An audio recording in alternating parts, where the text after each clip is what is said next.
So the other day I was watching the Philadelphia 76ers and I saw Joel Embiid do this.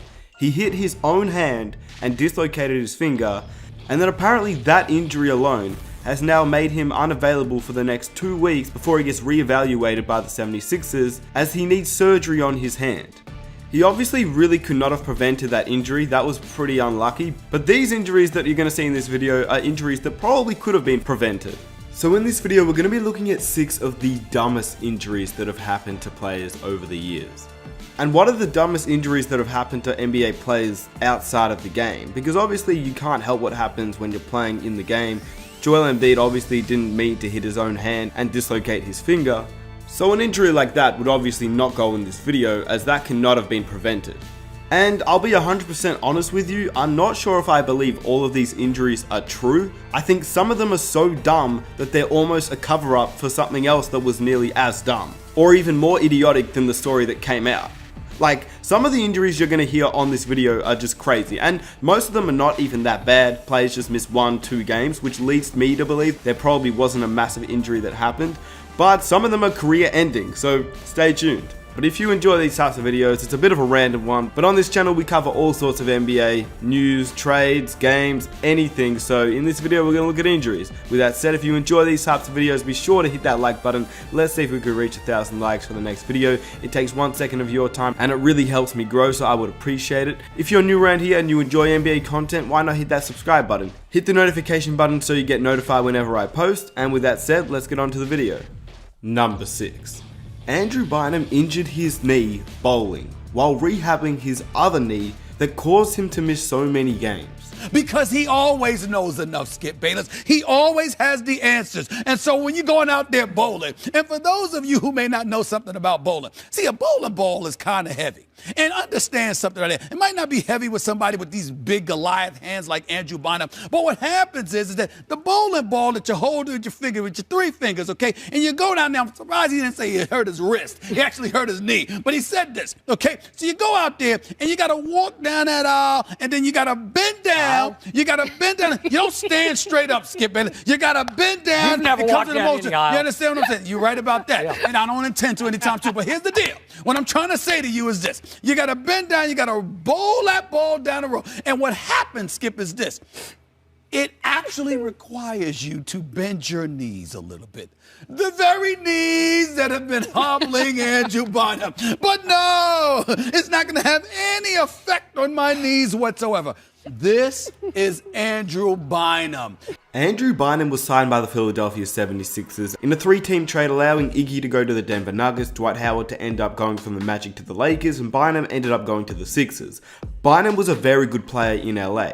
He was a young and upcoming center that looked promising if he could stay healthy. And that was the thing, he was unable to stay healthy. So whilst rehabbing his knee, he went bowling and injured his other knee, which allowed him to play a total of 0 games for the Philadelphia 76ers. The thing about Andrew Bynum is that a lot of people discuss him and if he really is a bust or not, but the year before he got traded to the 76ers, he averaged 19 points, 2 blocks per game, 12 rebounds, shooting 69% free throw and 55% from the field. He was actually a pretty good big man. But then obviously injuries just derailed him for the rest of his career, and even throughout his career in general with the Los Angeles Lakers too. But honestly, I'm not sure about you, but I don't think it would be the smartest idea to spend an evening bowling, despite the fact that you're still rehabbing your knee. Something about that just doesn't seem right, and the craziest part, after all that, he never got to play in Philly. Number 5, BJ Tyler.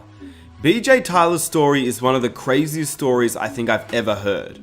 Tyler was a 6'1" point guard who played at the University of Texas. He ended up being drafted 20th overall in the 1994 NBA draft by the Philadelphia 76ers. He only ended up playing 55 games for them in the 1994-1995 NBA season, and he only averaged 3.5 points and 3.2 assists per game. But when you think about it, being drafted 20th overall, they suspected he would be a decent player coming into the league. He didn't turn out like that, and so the Philadelphia 76ers sent him to the expansion draft. That was in the 1995-1996 NBA season, in which the Toronto Raptors were a new team and they selected him in the 1995 expansion draft. And according to journalist Chris Young's book, Tyler accidentally fell asleep with a pack of ice on his ankle. Now that doesn't sound too bad, and if you're an athlete or you played sport in high school or college like I did, you would know that if you're icing up your ankles or you're icing up part of your body, sometimes you just leave it on and you might fall asleep with it in the car. But looking at what happened to Tyler, I'm never going to do that again. He ended up getting severe nerve damage, and that nerve damage that he sustained on his ankle meant that he lost some of his speed, quickness and agility, and subsequently that forced him to retire. Which is so crazy to me. He played 1 year in the NBA, fell asleep with a pack of ice on his ankle, and had to retire. That is some terrible luck. And at that point, you just have to feel sorry for the man. 20th overall pick, and then you fell asleep with some ice on your ankle and you had to retire. Yeah, that ain't good, Chief. Number 4, Derrick Rose. Now, Derrick Rose, he's had some rough luck in his NBA career. His injuries have caused what was once the youngest MVP in NBA history to turn out to be a decent role player for the Detroit Pistons currently. He's a man that has basically had an injury in every year that he's played in, and he missed many seasons simply due to the fact that he was injured. But one of these could have been prevented. So this was in 2008. It was Derrick Rose's rookie year and he had a phenomenal start to the year. Obviously he was the number 1 overall pick and he entered the league like a man on a mission. He averaged 18 points per game, 6 assists, and that was just going into his rookie year, and the year wasn't over yet. The statement by the Chicago Bulls came out and it said, Derrick Rose isn't practicing Monday after needing 10 stitches to close a gash in his arm. The Bulls said Rose suffered the injury when he rolled over onto a knife he was using to carve an apple while in bed. Yeah, he carved an apple in bed and rolled onto the knife and cut himself and needed 10 stitches. Come on, that's just one of the most bizarre injuries that a player can ever have. Like, why would you carve an apple in bed? Like, most people just get an apple and eat it, but not Derrick Rose apparently. And this wasn't an injury where they could have wrapped something around his arm and he was fine. He literally had to rush in the morning to Highland Park Hospital because of this injury. And according to Derrick Rose, this was his explanation. I was sitting in bed using a kitchen knife to slice an apple. I went to get a bottle of water and I came back and flopped down on the bed forgetting the knife was there and opened a gash on the bottom side of my forearm, just below the elbow. He said it was a silly accident. I panicked when it first happened, called my trainer, we got it stitched up around 8 in the morning. Fred had to rush out of bed and get me to the hospital. It was a large wound, but they healed it up. And of course, at the time, many people didn't believe that Derrick Rose actually did get injured and this was a story to cover his injury, but he said it's the truth. I'm not worried about that. I called my mom, she was like, what are you doing? It was a freak accident, really? I was very scared. Next time, I'll get somebody else to cut it. To me, honestly, it really does sound like something he was trying to cover up because there's no way you roll onto your knife. And who cuts their apples on the bed? Like, I guess, I don't. Anyway, next story. Number 3, Eddie Curry. Eddie Curry was meant to be one of the better players coming in the 2001 NBA draft. He was drafted 4th overall, and he seemed like a pretty big player coming out of high school. And that was probably largely due to the fact that he was so big. Eddie Curry was a monster. He was one of the heaviest players, weighing around 295 pounds when he went to Miami, but before he signed with the Miami Heat, he ballooned to 400 pounds at 29 years old. Which is why this story is a little bit funny. One day Curry went to practice doing some light stretching and he was rolling around on a medicine ball. And you know those medicine balls, they're pretty big, they can normally hold a person. But Eddie Curry sat on the giant blue physio ball during the break from Monday's practice and the ball exploded. Eddie Curry fell as the medicine ball popped and he hurt his wrist. Now, number 1, at that point I think he realized he probably needed to lose some weight, which didn't really happen. But number 2, his career is just sad overall. A 4th overall pick who turned out to be one of the biggest busts in NBA history. It's just pretty sad to see overall. Number 2, Lionel Simmons. Lionel Simmons was a Sacramento Kings rookie back in 1991, and at the time he was pretty into video games. He was able to get his hands on a Nintendo Game Boy and he played it so much that he ended up getting tendinitis in his wrist and forearm because of the Game Boy. And it got so bad to where it forced him to miss a handful of games. You got that pun? Which is obviously one of the craziest and dumbest injuries of all time. The man played so much video games that he ended up getting tendinitis in his hand and forced him to miss games. Now, Lionel Simmons ended up being a decent player, especially coming out of college. He averaged 24.6 points throughout his 4 years in college. He was the 7th overall pick heading into the Sacramento Kings, made the All-Rookie NBA First Team in 1991. But of course, due to his chronic injuries, he only managed to play 7 years in the NBA, and one of those injuries was because of video games. Pretty sad to see. And number 1, Charles Barkley. This story is pretty crazy.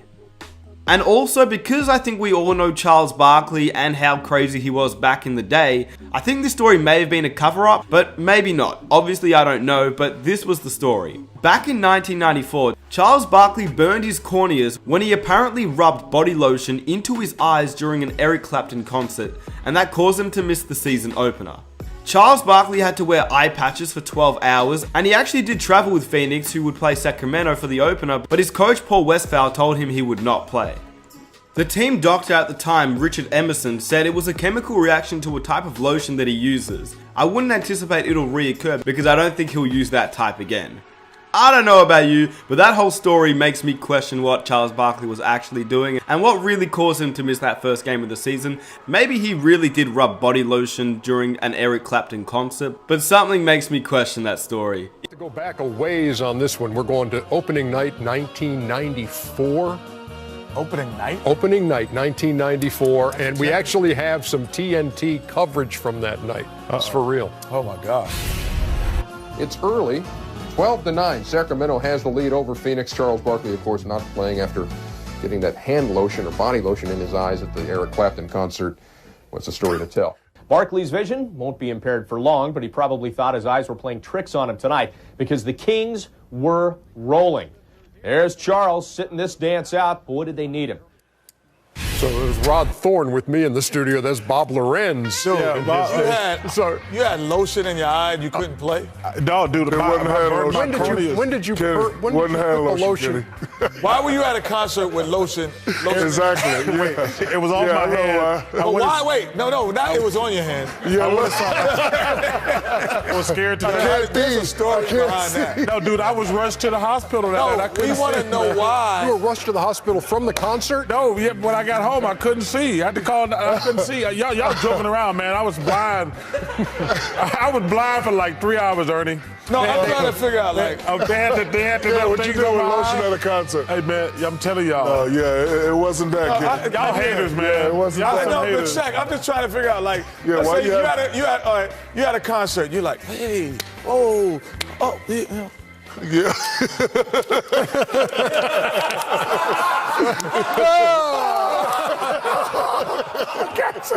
I can't say.